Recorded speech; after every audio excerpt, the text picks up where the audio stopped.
The alien girl was chained in the market. She screamed when the human walked away.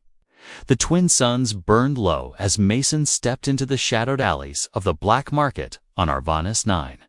The air was thick with dust, sweat, and strange smells he didn't want to name. Alien voices shouted in different tongues, flashing bright goods under flickering lights. Some were weapons, some were food, and some were alive. He kept walking, trying not to look at the cages, but it was impossible. Each step took him deeper. Past frightened eyes behind metal bars, most of the creatures were too weak to speak. Skin and bones and silence. Then he heard it, a soft cry, not a scream of pain, not a roar of anger, just fear, pure and cold. He stopped, turned his head slowly, and saw her, a girl, maybe 10 years old in human years, sat chained to a rusted post. Her skin had a soft blue glow, almost like moonlight, and her silver eyes locked on Mason like she already knew him. Her thin arms were wrapped around her knees. Her hair, long and tangled, was almost white. He stared at her, and for a second forgot where he was. Then he looked away and kept walking. "Don't," she whispered behind him. He stopped again, his back still turned. His heartbeat slowed. Something in her voice shook him. It wasn't the words, it was the way she said it. Like she knew that once he left, no one else would come. He took another step. That's when she screamed. The sound pierced the crowd like a blade. Traders and buyers turned, annoyed or curious, but none stepped closer. Mason stood frozen, the sound still ringing in his ears. Why had she screamed like that? He turned around, and this time he walked straight to her. The chain around her ankle was made of thick black iron. The collar had strange alien symbols carved into it. She wasn't just tied up, she was locked down like a danger, not a child name.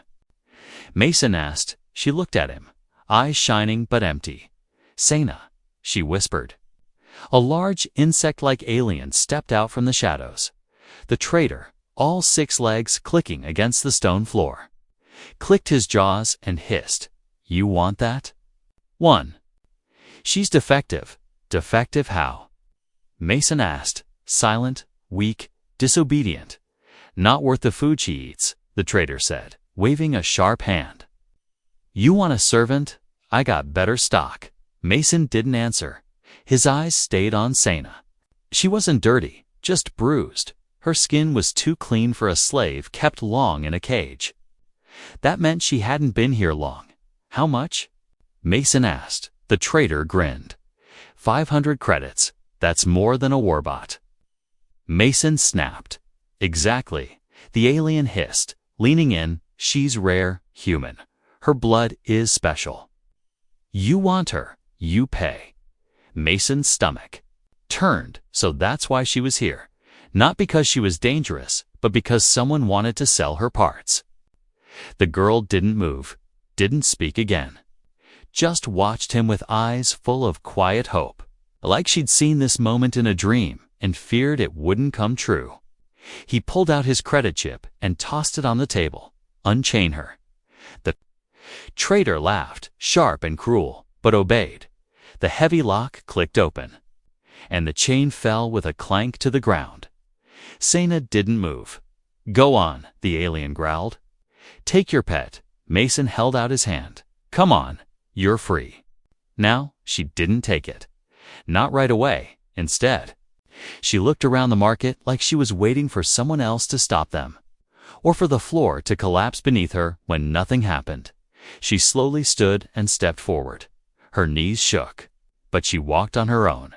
She stopped beside Mason but didn't touch him. Her voice was small. "You're not going to sell me later." "No," he said. "I don't sell people." Sena looked up at him, and for the first time, she smiled, just a little, but it was there as they walked away. Mason noticed the crowd watching him. Not curious anymore, but angry. One buyer whispered into a comlink. Another followed them from a distance. Mason put a hand on his sidearm. Something told him that buying this girl wasn't the end of trouble, was the beginning. He looked down at Sena. She was still smiling softly, walking beside him without fear, but in her eyes something burned, something powerful, something hidden, and for the first time, Mason wondered, who exactly had he just saved? Mason didn't sleep that night. Not really. The old cargo ship hummed softly as it drifted beyond Arvanus 9's orbit, but his mind was heavy. He sat near the control panel, eyes half closed, hand resting on his blaster. Sena was curled up in the corner of the room, wrapped in a thermal blanket. She hadn't said a word since they left the market. She hadn't even asked where they were going. It was strange, Mason thought. Most rescued kids cried, or asked for food, or begged to go home. But Sena just sat quietly, as if she was used to being nowhere, like space itself had always been her prison. He leaned back and looked at her again. Her breathing was steady, but her hands were clenched under the blanket, like she was holding something invisible or waiting for something bad to happen. Mason stood up and moved to the small kitchen unit. He made a warm drink, something mild with sugar, and brought it to her. He placed the metal cup near her side and waited. She didn't move. Still warm, he said softly. Drink it before it cools. Her eyes opened slowly. She stared at the cup for a few seconds, then picked it up with both hands and sipped without a word. Mason didn't ask questions. Not yet. He knew when to wait. After a long silence, she finally whispered, "You shouldn't have bought me." He blinked. "Why not?" "They'll come after you now." Mason crouched down in front of her. "Who?" She looked at him, her silver eyes glowing slightly in the dim light. "The ones who chained me, they don't like losing things." He gave a small laugh.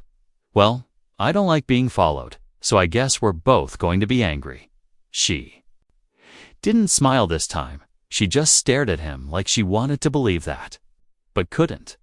"I'm taking you to a safe place," he said. "There's a woman I know. She helps people like you, hidden from the system. You don't even know what I am." She whispered. "You're a kid," Mason said. "That's enough." Her head lowered, and she sipped again from the cup, but said nothing more. Mason watched her for a moment, then returned to the pilot seat. Maybe tomorrow she'd talk more, but tomorrow never came the way he planned. The ship alarm screamed without warning, red lights blinking across the console. Mason jumped to his feet, slamming his hand against the panel. The radar showed 2 vessels closing in fast. No ID codes, no signals, just silence and speed. He grabbed his blaster and rushed back to Sena. "Stay here," he ordered. "Hide if anything happens." Her voice was flat. "They're here already." Mason blinked. "What?" But she was right. The ship jolted hard. Something slammed into the side. Not a missile, but a boarding clamp. He raised his weapon and moved into the corridor, hearing the hiss of airlocks and the thud of boots. 3 figures in dark armor stormed in. No words, no warning. Mason fired first. 2 shots hit one in the chest and dropped him, the other to duct, returning fire with silent beams that scorched the walls. Mason took cover, returning shots and moving fast. He wasn't a soldier anymore, but old habits didn't die easy. He managed to take down the second attacker with a shot to the helmet, but the third was fast, too fast, and reached the door to the control room. "No?" Mason shouted, sprinting forward, but before he reached the door, there was a sound from inside, a low hum, sharp and rising, like a deep wind rushing through wires. And then silence. Mason burst through the door, weapon raised, ready to shoot, but he froze. The armored attacker was floating in the air, literally floating. Arms limp, weapon dropped, body stiff. A soft silver light wrapped around him like chains of energy, glowing and pulsing. His helmet cracked, and he dropped to the ground like a puppet with cut strings. Sena stood in the corner, her eyes wide Open, her hands glowed the same silver color as the light. Her voice was cold, shaking slightly. I told you. They'd come. Mason lowered his blaster, stunned. What did you just do? She didn't answer, just turned away and sat down again. The glow fading from her fingers, he stared at the unconscious attacker. Then back at Sena. Suddenly, the words of the traitor echoed in his mind. Her blood is special. Mason now knew. This wasn't just a rescue. It was the start of something much bigger and much more dangerous. The bodies were gone now. Mason had spaced them, just like he used to do back in the war. Clean, quiet, no trace left behind. But even after the mess was cleaned, his heart wasn't. He sat across from Sena again, the same metal cup between them. Now empty and cold, her fingers were still glowing faintly from whatever strange power she had used. She didn't flinch, didn't look away, but she didn't speak either. Mason finally broke the silence. That wasn't luck. That was something. Else something inside you? She nodded once, slowly. I didn't want to use it. I didn't want you to see. What are you? He asked, voice soft, not angry, just tired. I'm not allowed to say, she replied. If I do, they'll know I'm alive. Mason frowned. They already know. They came for you, Sena. They're not stopping. She looked down at the metal floor as if it had the answers she didn't want to say out loud. Then she whispered something he almost missed. I wasn't supposed to survive. He leaned forward. You mean someone tried to kill you? She nodded again, slower this time. My kind. They believe in blood purity. I was born wrong, not full blood. My mother hid me, but someone told the priests. They came. They took her. They chained me and sold me. Mason's chest tightened. Not with fear, but with something heavier rage, quiet and deep, the kind that smoldered your mother. Where is she now? I don't know, she said. They said she vanished. Maybe she's dead, maybe not. I don't even know her real name.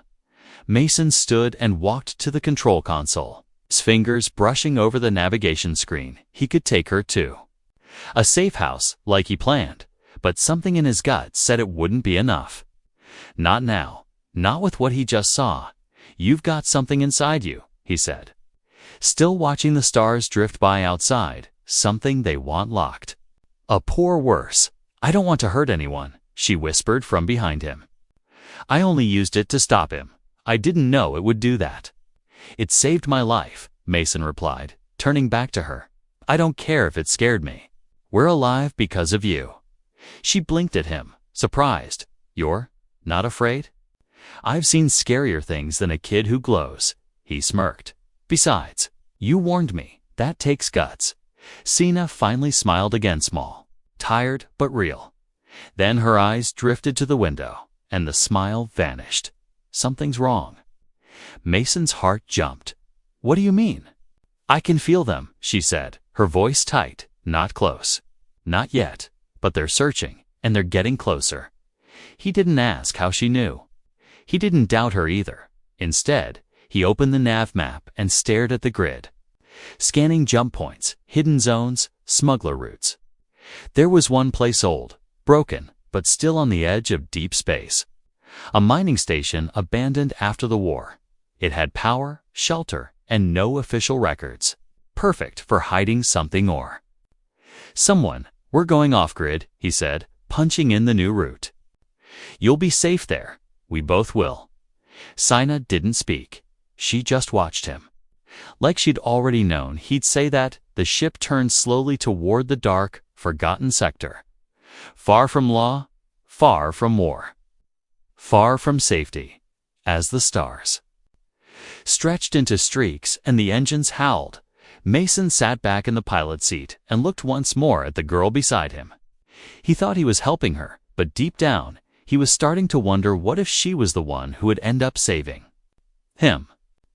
The old mining station came into view like a ghost from the dark, drifting near a cold blue moon, half buried in the shadow of a dead asteroid field.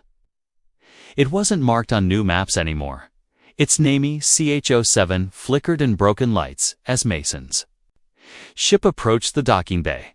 No guards, no scanners, just dust and silence. Sina stayed close as they stepped into the cold station.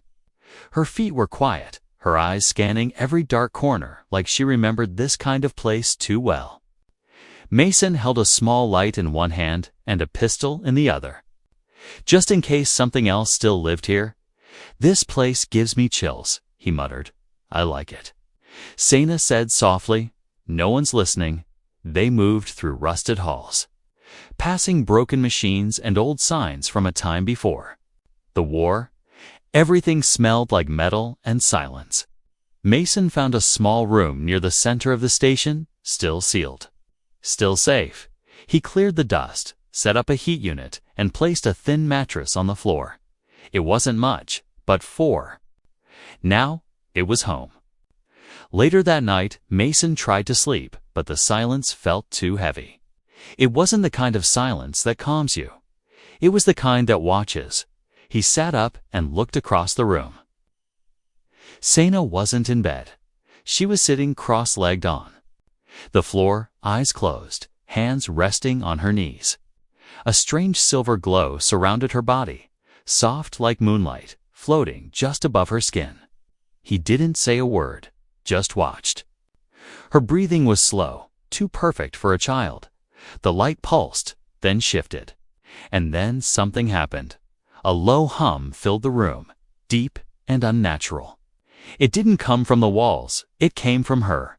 Then the lights in the entire station flickered on. Mason jumped to his feet. "Sina, what did you do?" She opened her eyes, glowing brighter now. "I connected to what?" "To everything here," she whispered. "The station was asleep. I woke it up." Suddenly, an old speaker crackled in the wall. Static turned into a voice, deep and smooth, almost human. "Biosignature accepted.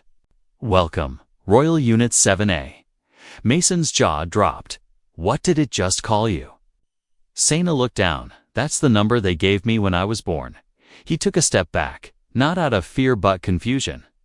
"You're a part of something bigger, aren't you? Some kind of system." She nodded slowly. "My people made living machines long ago, but only certain bloodlines can speak to them. My blood can unlock them, wake them, command them, and they sold you in a dirty street market," he said bitterly. "You could control half the galaxy's tech, and they left you in chains." "I wasn't supposed to survive," she repeated again, her voice flat. "But my mother ran, she hid me."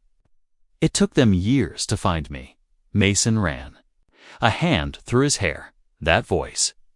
"It called you royal. I think this station used to be a command site." She said, "Now it's mine." The lights glowed warmer now. The power in the walls buzzing softly like it was breathing again. Mason looked around, feeling something shift. This place was no longer just a hiding spot. Was becoming something else. Outside, hidden cameras powered up, one by one. Old turrets blinked red for the first time in decades. And deep in the floor, long-forgotten defense systems began humming to life. Sina looked at Mason, her eyes now serious. "They're coming faster than I thought. I can feel them pushing through the void. They're afraid of what I can become." Mason stepped beside her and placed a hand on her shoulder. "Let them come," he said, voice calm but firm.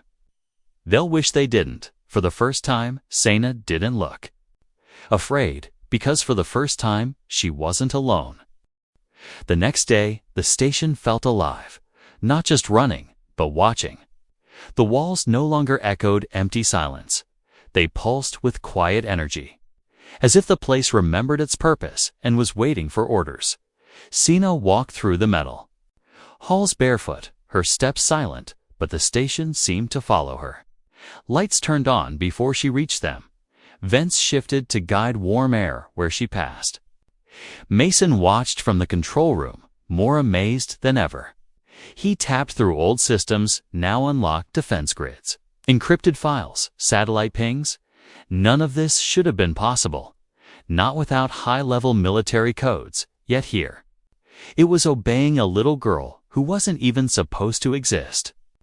She's not just some royal heir, Mason whispered to himself. She's a key. He found a locked section in the core database labeled Project Vesha. It wouldn't open, not even for him. But when Sena entered the room, the screen unlocked. By itself, she didn't even look at it, but the interface changed with her presence. He turned to her. You know what this is? She stared at the screen, lips pressed tightly together, then slowly nodded. This was the real reason they created me. The file revealed something horrifying: an ancient weapon hidden in a forgotten sector, built by the same people who created the living machines but never used. It required a biolink to activate. Not just any royal DNA, hers, specifically hers. Sena read silently. Then said, "It's not a weapon. It's a voice. It doesn't destroy planets. It takes over everything connected to the network. Ships, systems, drones. It becomes part of them, and they obey." Mason leaned closer, shocked. You mean? If they get you to this thing, they won't need armies anymore, she said. They'll have me. He looked at her. Really looked, not as a child, not as a lost creature, but as something more powerful and alone. And trapped in a game she never chose to play. She turned to him, her voice barely a whisper. "Do you still want to protect me?" He didn't blink. "I'm not going anywhere, Sena." Suddenly, the station's alarm lit up red. A voice spoke through the speakers, 2 vessels approaching at high speed. Weapons armed. Sena didn't flinch. She simply said, "They've found us." Mason grabbed his rifle, heart pounding, but his hands steady. "Can this place fight back?" The system responded to Sena's presence. Against turrets clicked online. Shields surged around the outer layer, and targeting systems tracked the enemy ships in real time. It was like standing inside a giant sleeping beast that had just opened. Its eyes, the first enemy ship, began to fire. Blasts of plasma struck the shield but bounced off with bright flashes. The second ship circled to flank. Sena closed her eyes and whispered something in her own language. The screen responded immediately, launching countermeasures Mason couldn't even name. Microdrones flew out from hidden compartments, crawling like insects along the enemy hulls. Within seconds, the first ship exploded from inside out. Mason stared, stunned. "What did you do?" "I told the station to think for itself," Sena said. "It remembered how to fight." The second ship tried to flee, but it was too late. One final beam sliced it clean in 2. Silence returned. Only this time it was different. It wasn't the silence of hiding. It was the silence of victory. Mason looked at her again, but she looked different now. Not just glowing, but calm, focused, like a soldier born in the wrong body. "They'll send more," he said quietly. "Stronger ones, I know." She replied, "But I'm not running anymore." And Mason knew then, this wasn't about protection now. This was about standing beside someone who might one day control everything. And trusting she'd choose mercy. The station stayed quiet after the battle. Too quiet. Mason walked the same halls again, but they didn't feel like shelter anymore. They felt like the calm before a storm. Sena barely spoke the next morning. But her eyes never stopped moving, always listening, always feeling something he couldn't. She stood by the observation window, watching the stars drift slowly in the black void. Her voice was soft, almost too soft to hear. "There's a gate opening near the edge of the sector." Mason looked up from the console. "A ship." "Not yet," she said, "but soon something big is coming. I can feel the space folding."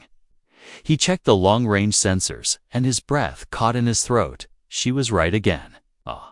A massive energy spike, growing, bending space around. It like a whirlpool, bigger than anything they'd seen before. "What the hell is that?" He whispered. Sena didn't move. They're bringing the royal barge. Mason stared at her. The what? It's not a ship, she said. It's a temple. Built to carry royal bloodlines across systems. It only moves when the high families leave their world. His voice dropped. So they're not just sending soldiers now. They're coming. Themselves, she nodded. They want to take me, and if I don't obey, they'll use the voice, the ancient system, to erase this whole station from existence. Mason walked over and stood beside her. Do we have time to run? No.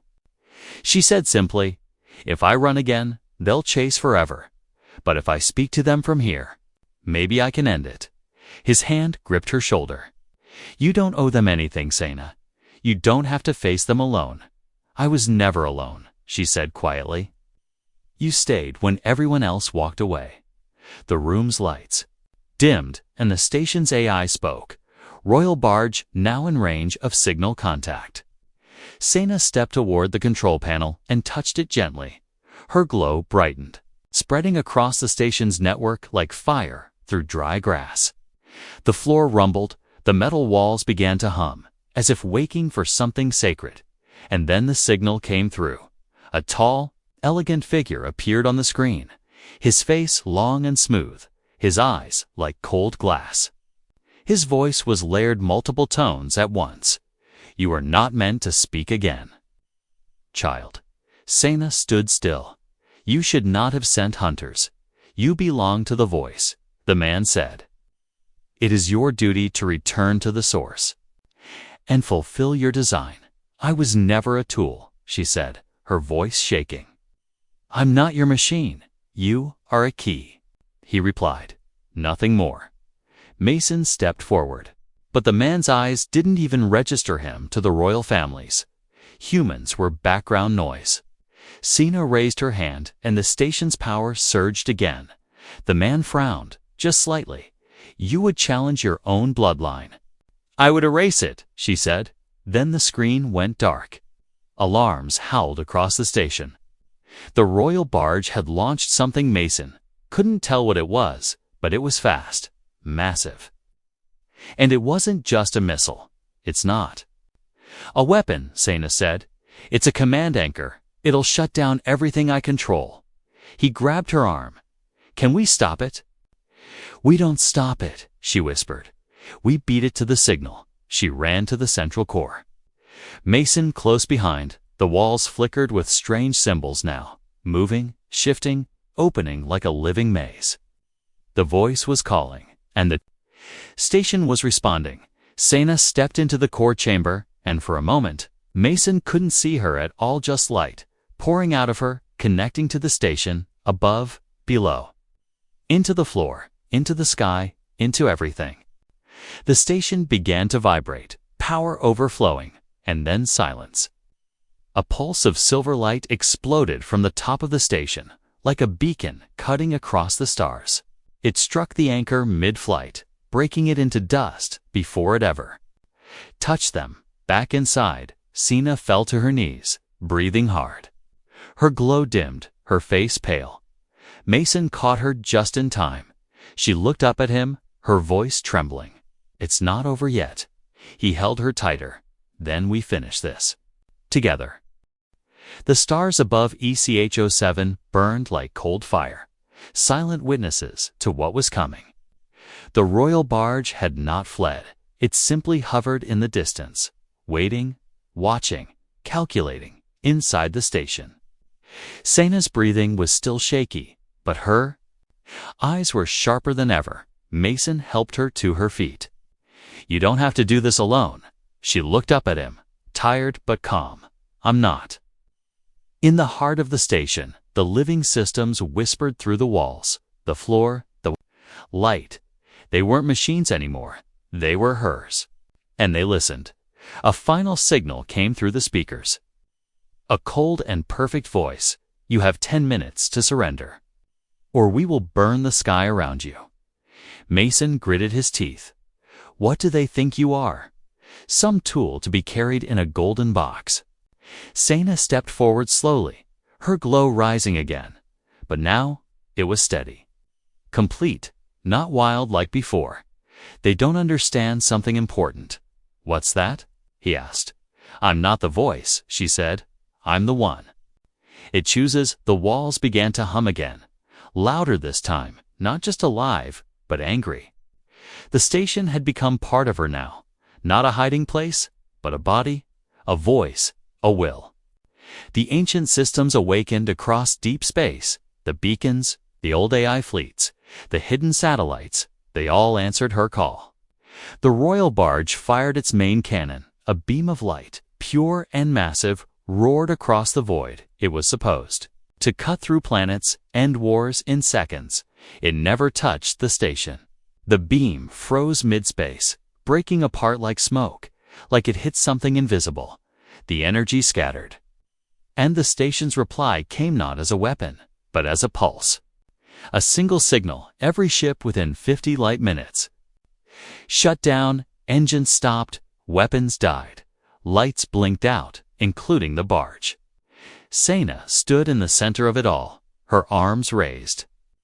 Not as a prisoner, but as a queen of something older than any empire. The signal she sent wasn't just code.